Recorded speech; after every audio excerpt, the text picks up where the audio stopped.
Let's dive right in with a question for you. This past year, what's something you learned that you totally didn't expect?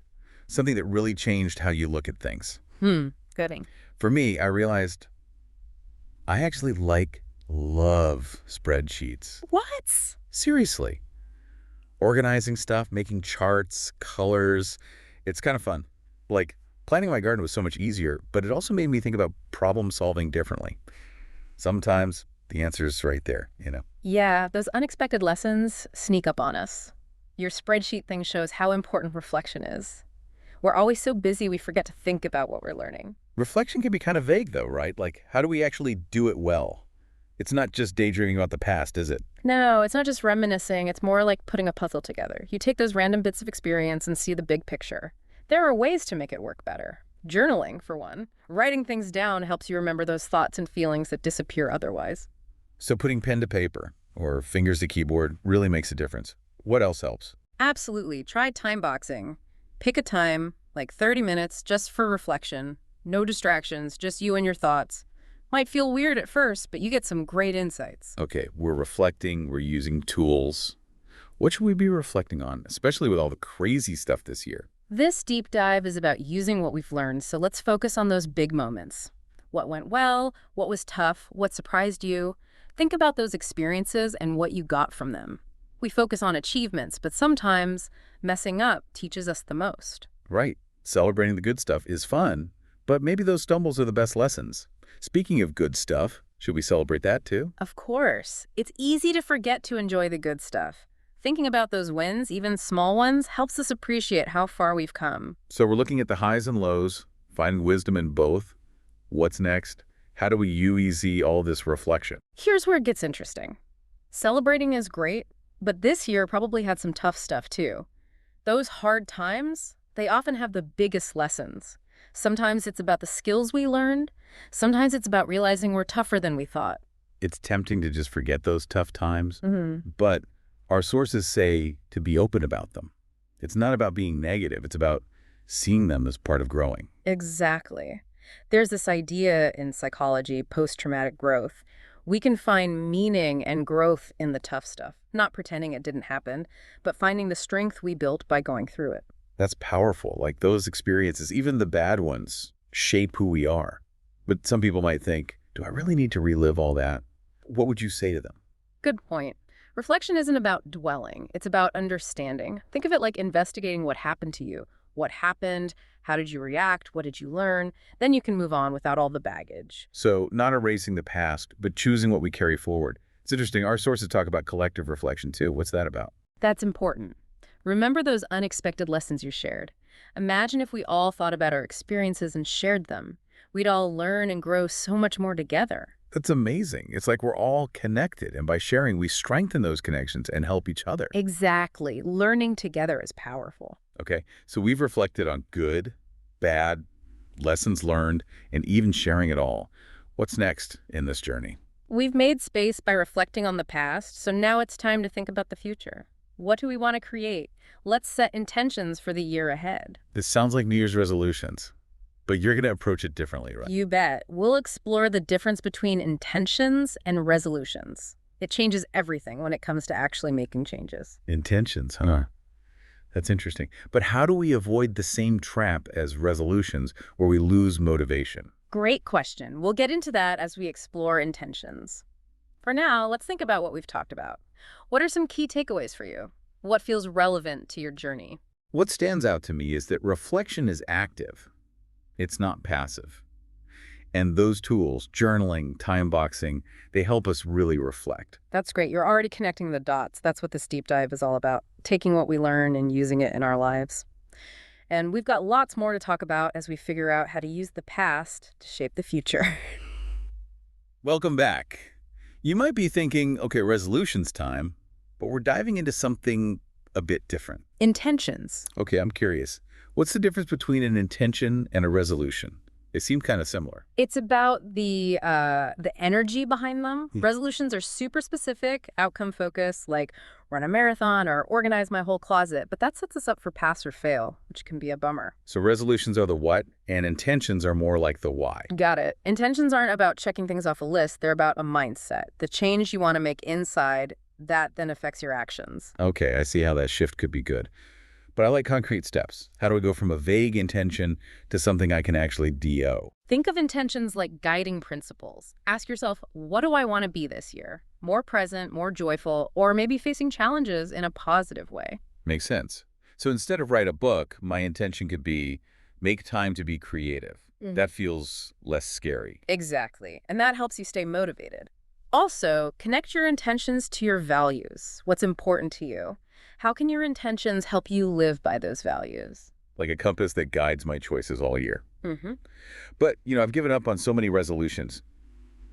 How do I make sure my intentions don't end up the same way? That's where reflecting regularly comes in. Don't just set an intention and forget it. Check in with your intentions throughout the year. Write about them. Think about them. See how they show up in your life. So it's ongoing, not a one-time thing. And all those techniques, like journaling, time boxing, those work here too, right? For sure. They're really helpful. Find what works for you and make it a habit. Okay, this is making sense. Yeah. But gotta ask, what are your intentions for the year? What are you focusing on? Well, one is to embrace imperfection. I can get caught up in trying to be perfect, which makes me afraid to take risks or try new things. This year, I want to be okay with making mistakes and learning from them. Yeah, that's important. We pressure ourselves to get everything right, but sometimes messing up is the best way to learn. Totally. Another one for me is connecting more deeply with people I care about. It's easy to get busy and let those relationships slip. This year, I'm going to focus on those connections. Those are great. It's cool to hear about your personal journey along with all the expert stuff. But how do we make sure our intentions don't just stay in our heads? How do we bring them into the world? Good question. The best way is to take action. Even small steps towards your intention make a difference. So like if I want to be more present, I could start by putting my phone away at meals or taking a few minutes to just be mindful. See? Those small, consistent actions create lasting change. This makes me think about that ripple effect we talked about. If we're all setting intentions and taking action, that could create some big positive change, right? I love that you're seeing that. Each little action contributes to a bigger shift. We can all be part of that. But change often means letting go of old habits or beliefs that aren't working for us anymore. Right. That goes back to our earlier talk about letting go of things as we move into the new year. Exactly. Letting go makes space for the new, and that's where intentions can really grow. Okay, I'm feeling ready to work on my intentions, but let's bring it back to our listeners. Yeah. What are some practical steps they can take to start setting their own intentions? Grab a notebook and spend some time thinking about what you want to be like this year. Write it down, dream big, and get specific. Then think about one small thing you can do today that lines up with those intentions. So start small, build momentum. Love that you're encouraging action right away. It's all about turning those intentions into real actions, no matter how small. But before we go on, what are you ready to leave behind this year? What's not working for you anymore? That's a good one to think about. Could be limiting beliefs, negative thoughts, or even a bad habit. Whatever it is, recognizing those things is the first step to making space for something new and positive. That's beautiful. And the best part is, it's a journey, not a destination. No right or wrong way. Be open to exploring and experimenting. Find what works for you. So as we wrap up this part about intentions, here's a thought. What's one thing you're ready to let go of as you move into the new year? What will you release to make room for growth? That's a powerful question. And as you think about it, remember, you're not alone. We're in this together, learning, growing, and supporting each other. Absolutely. And speaking of support, we're about to hear from our amazing listeners who shared their own thoughts and goals. Get ready for some serious inspiration. I can't wait. Let's dive in. All right, we're back. Last part of our deep dive on reflections and resolutions. We've covered so much, finding those surprising lessons, learning how to reflect, even making intentions to guide us through the year. But now it's time to hear from you, our awesome listeners. I know, right? Everyone's been so engaged. We've got so many great messages, comments, voice notes. You've all been thinking hard, and we can't wait to share some of it. Let's jump in. First up, Sarah from Seattle. She writes, "This year I learned slowing down is a superpower." Ooh, I like that. Right? She says, "I used to think multitasking and being busy was best, But after a tough time, I realized pushing myself all the time actually drained my energy and creativity. So my New Year's intention is to be more intentional. Haha, love that. About making time for rest. Love that. Sarah's right. In a world obsessed with busyness, taking time to rest is key. Not just for feeling good, but for getting things done too. Slowing down can actually help us move forward better. Next up, we've got David from Dallas. He sent a voice recording. Let's hear it. Okay. David's voice recording plays. Hey, Deep Dive team, my biggest lesson this year, asking for help. I always tried to do everything myself, but man, it was tiring and it stopped me from doing my best. My intention for next year is to be more vulnerable, build a better support system. So good, David. Right?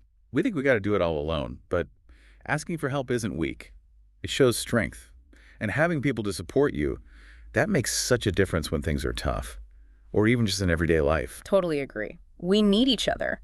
Sometimes just admitting we need help is the first step to connecting with others and reaching our goals. Okay, one more. Maria from Miami sent this awesome handwritten note. It says, "This year I learned gratitude changes everything." Ooh, I love gratitude. You too. Yay! She says, instead of focusing on what I didn't have, I started each day writing down 3 things I was grateful for. What a great practice. Right. She says, it totally changed how I saw things and helped me find joy even when things were tough. So my new intention is to keep doing this and spread gratitude everywhere I go. That's so beautiful, Maria. It's easy to focus on the bad stuff, but choosing to see the good, even small things, it really makes a difference. And it's something we can do anytime, anywhere. It's so simple, but so powerful. And spreading that gratitude to others, love that. Exactly. Those little bits of positivity make the world a better place, one grateful heart at a time. These listener stories have been so inspiring. Thanks to everyone who shared. It's awesome to see so many different experiences and feel that energy from our community as we start this new year together. Yeah, it's been a journey looking back to move forward. We dug up those unexpected lessons, learned how to reflect, and made intentions for the year ahead. But remember, this isn't about the finish line. Growing, it never ends. It's all about reflecting and taking action over and over. Well said. So as we go into this new year, let's be kind to ourselves, celebrate our wins, learn from those tough times, and most importantly, never stop exploring, discovering, and growing. Thanks for joining us on this deep dive. It's been great diving deep with you all. And until next time, keep those intentions close, stay curious, and keep learning.